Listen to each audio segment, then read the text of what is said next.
আসসালামু আলাইকুম।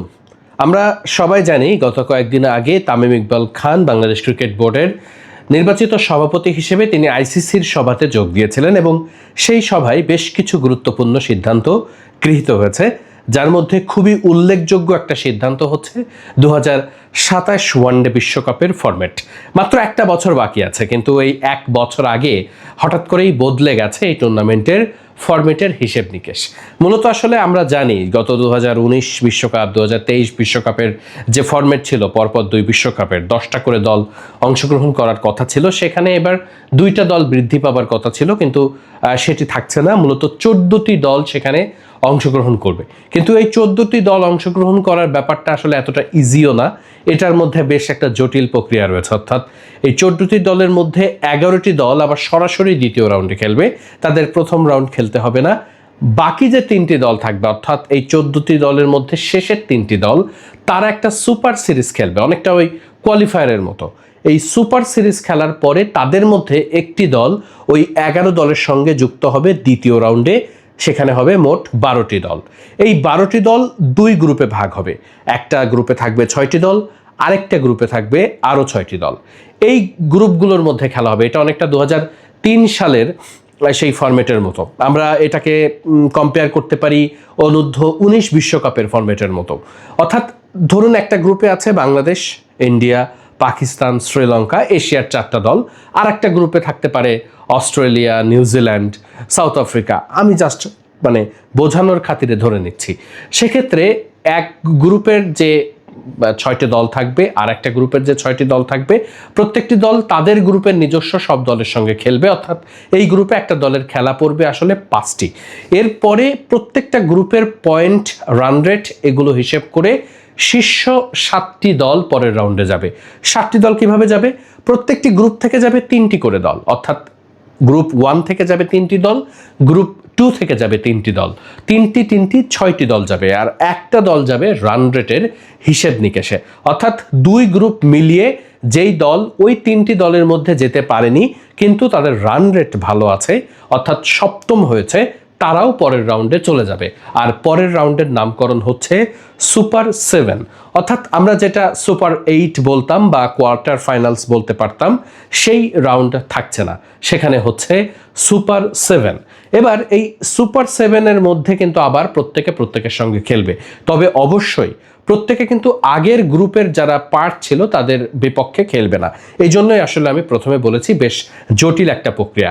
অর্থাৎ ওই দ্বিতীয় রাউন্ডে যদি বাংলাদেশের গ্রুপে ভারত কিংবা পাকিস্তান থাকে, অর্থাৎ বাংলাদেশ তো ভারত আর পাকিস্তানের সঙ্গে একটা করে ম্যাচ ইতিমধ্যেই খেলেছে, তাই বাংলাদেশ যদি কোয়ালিফাই করে তাহলে পরের রাউন্ডে গিয়ে নিজেদের গ্রুপের প্রতিপক্ষের বিপক্ষে আর খেলতে হবে না, তখন বাংলাদেশ খেলবে বাকি প্রতিপক্ষগুলোর বিপক্ষে।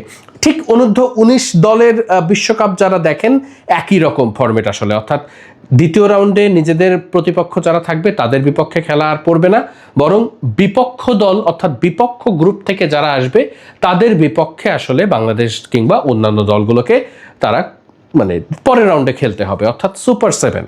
এখানে আসলে প্রত্যেকের যখন খেলা শেষ হবে শীর্ষ 4 দল তারা সেমিফাইনালে অংশ নেবে। সেমিফাইনাল 1-এর সঙ্গে 3, 2-এর সঙ্গে 4 যেরকমটা হয়ে থাকে, তারপরে ফাইনালও অনুষ্ঠিত হবে।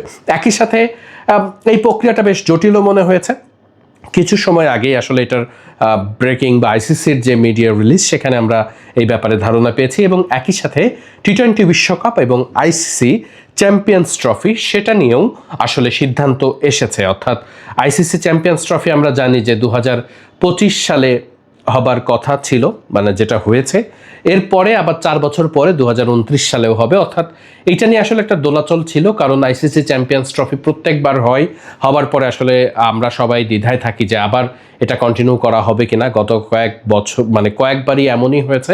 এবার আসলে সেটি সিদ্ধান্ত হয়েছে যে চ্যাম্পিয়ন্স ট্রফিও আগের মতোই চলবে, 4 বছর পর পর চলবে।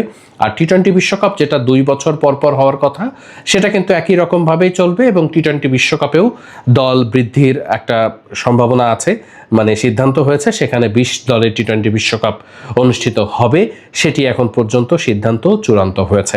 যারা 2027 বিশ্বকাপ সম্পর্কে নিয়মিত খোঁজ খবর রাখছেন, ওয়ানডে বিশ্বকাপ, কারণ এটাই আসলে ক্রিকেটের মূল ফরম্যাট ধরা হয়, মানে বিশ্বকাপের মূল ফরম্যাট, বিশ্বকাপের লিগ্যাসের মূল ফরম্যাট, সেটা আসলে এর পরের বছর যেটি হতে যাচ্ছে সেটি অনুষ্ঠিত হবে কিন্তু দক্ষিণ আফ্রিকা, নামিবিয়া, জিম্বাবুয়েতে। এবং সেই বিশ্বকাপে আসলে বাংলাদেশ দল কেমন করবে সেটা নিয়ে অনেকেরই অঙ্ক কষার ব্যাপার রয়েছে। এবং আমরা একই সাথে জানি যে বাংলাদেশ যাতে বিশ্বকাপে সরাসরি ওই দ্বিতীয় রাউন্ড, যেটাকে এখন বলা হচ্ছে শীর্ষ 11 দল দ্বিতীয় রাউন্ডে যাবে, সেখানে নিশ্চিত করে যারা হোস্ট কান্ট্রি তারা তো সরাসরি অংশগ্রহণ করতে পারবে, বাকিদেরকে আসলে ওই র্যাঙ্কিংয়ের মধ্যে থাকতে হবে।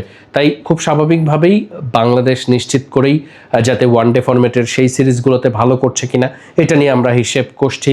ও ঘরের মাঠে বাংলাদেশ অস্ট্রেলিয়াকে যখন ওয়ানডে সিরিজে হারিয়েছে তখন বাংলাদেশ যেমন নির্ভরও থাকতে পেরেছে, একই সাথে জিম্বাবুয়েতে গিয়ে জিম্বাবুয়ের বিপক্ষে ওয়ানডে সিরিজ হারার কারণে বাংলাদেশ কিছুটা পিছিয়েও গেছে। শেষ পর্যন্ত আসলে বাংলাদেশ দ্বিতীয় রাউন্ডে কোয়ালিফাই করবে সেটাই এখন পর্যন্ত মনে হচ্ছে। তবে যদি সেটি নাও করতে পারে তবে সেক্ষেত্রে ওই সুপার সিরিজ খেলতে হবে, মানে যদি বাংলাদেশ খুব বেশি খারাপ করে এরপরে, মানে যদিও সেটি হবে না বলেই আসলে আমরা ধারণা করতে পারি।